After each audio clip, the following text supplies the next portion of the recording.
ان کی بارگاہ میں عقیدت نامہ پیش کریں، تو شیخ عبد القادر جیلانی نے یہ بات طے کر دی کہ میں خود امام کی اس تاریخ کو مناتا ہوں، یعنی 11ویں شریف نام دے دیا اس کا، کہ آج کے دن میرے مولا کائنات کے وہ عظیم بیٹے جن سے اسلام کو جن سے فخر ہے، ان کی شہادت کی تاریخ ہے یہ 10، اور گزر کے رات شام 11ویں لگ جاتی ہے، تو اس لیے انہوں نے غربا فقراء مساکین کو کھلانے پلانے کے لیے اپنی لنگر جاری کرایا،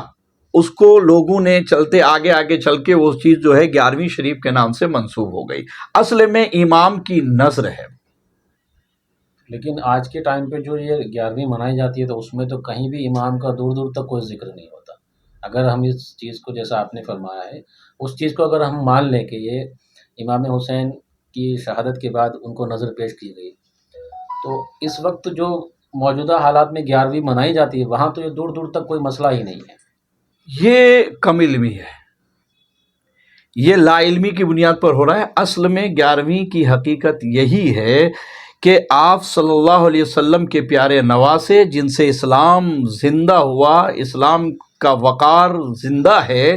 اس امام کی شہادت 10 چاند کی 10 اور شام ہوتے ہوتے 11 لگ جاتی ہے، اور فاتحہ کا بھی یہی طریقہ ہے کہ دن 10ویں کا گزر کے رات 11ویں کی آتی ہے، اور اسی رات کو یعنی کہ لنگر کی جاتی ہے، نذر پیش کی جاتی ہے، اور یہ مقصد تھا ان کا کہ اپنے آباء و اجداد کی نذر کو زندہ رکھا، اور اپنی ولایت کی مضبوطی کے لیے مولا کائنات کے فرزند کی بارگاہ میں اپنی نذر و عقیدت عشق پیش کی ہے، اور اسی کو بعد میں چل کر سبھی نے جو ہے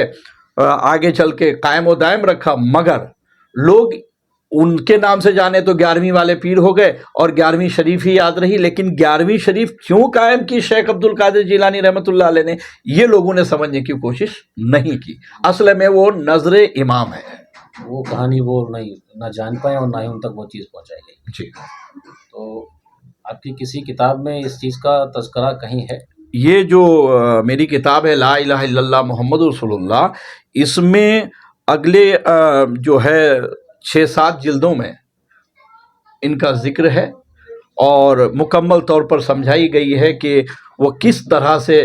11ویں ہے، اور کیا تمام ولی، جیسے کہ یہ کسی کتاب میں، سیرت کی کسی کتاب میں یہ بات نہیں ملتی کہ عبد القادر جیلانی رحمۃ اللہ علیہ جو کہ بغداد میں رہتے تھے، اور کربلا بھی بغداد میں ہے، مگر کبھی کسی کتاب کی ایک لائن نہیں دکھا سکتے کہ سیدنا عبد القادر جیلانی بارگاہ امام میں گئے ہوں، کربلا میں حاضری دی ہو، یا ان کی، میں تو کہتا ہوں ولایت کا مسئلہ الگ ہے، لیکن اولاد علی کی فرزند ہونے کے ناطے، علی کی آل اولاد ہونے کے ناطے، کیا وہیں ان کے باپ دادا جو بے دردی کے ساتھ شہید، یہاں تو عام آدمی جا رہے ہیں، عاشق جا رہے ہیں، لیکن وہ تو ان کے فرزند ہیں، اور کربلا ہی وہیں بغداد میں ہیں، تو کیا چند قدم کربلا نہیں جاتے تھے امام کے لیے؟ تو کہیں لکھا نہیں تو اس کا مطلب تھوڑے کہ غوث پاک امام کو مانتے ہی نہیں تھے، اپنے ہی باپ دادا سے پھرے ہوئے تھے، اس کا تو مطلب یہی ہوگا۔ نہیں تو کچھ تو ریزن ایسا رہا ہوگا، یا تو یہ چیز اتنی معنی رکھتی ہے یہ بات جو ہے، لیکن اس کے باوجود بھی کہیں تاریخ میں درج نہیں ہے، کیا ریزن رہا ہو سکتا ہے کہ مورخین نے انانیت کی ہو امام کے لیے، کہ امام کو زیادہ، ہوا کیا ہے کہ ایک وائرس چلی، ایک بیماری پھیلی کہ جو امام علی زیادہ کرتے ہیں تو ان کو ایک ٹھپا لگ جاتا ہے ایک فرقے کا، تو لوگ ہو سکتا ہے کہ ڈر کے مارے اپنی ذات بچانے کے لیے اس طرف وہ معاملات لکھے ہی نہیں، کہیں لوگ یہ نہ سمجھ لیں کہ پیرانے پیر بھی جو ہے فلاں فرقے کے ہو گئے، تو اس لیے ان سارے چیزوں کو کم کرنے کے چکر میں کتابوں میں نہ لکھی گئی ہو، یہ بھی امکان ہے، ہو سکتا ہے، کیونکہ کسی بھی چیز کی امید کی جا سکتی ہے اور نہیں بھی کی جا سکتی، کیونکہ کوئی بھی ولی دربار میں جا رہے ہیں، اس پیر سے مل رہے ہیں، اس پیر سے لے رہے ہیں، وہاں سے فیض حاصل کر رہے ہیں، وہاں سے فیض کا زہر نصیب مقدر کے سکندر ہے، وہ جو خود کربلا، جس شہر میں جس ملک میں کربلا ہے وہاں کے وہ واسی ہیں، اور خود ان کی اولادوں میں سے ہیں جیسا کہ کہا جاتا ہے، تو کیا وہ امام کے بغیر، ان پر آنسو بہائے بغیر، ان کے دربار میں حاضری دیے بغیر، ان سے فیض لیے بغیر، کیا وہ اس دور کے پیرانے پیر ہوئے ہوں گے؟ نہیں ضرور گئے ہوں گے، کیونکہ ایک ولی سے تو توقع نہیں کی جا سکتی کہ وہ پھر اتنے بڑے مقام پہ ہونے کے باوجود بھی سلامی پیش کرنے نہ جائے۔ بہرحال آپ نے 11ویں کا جو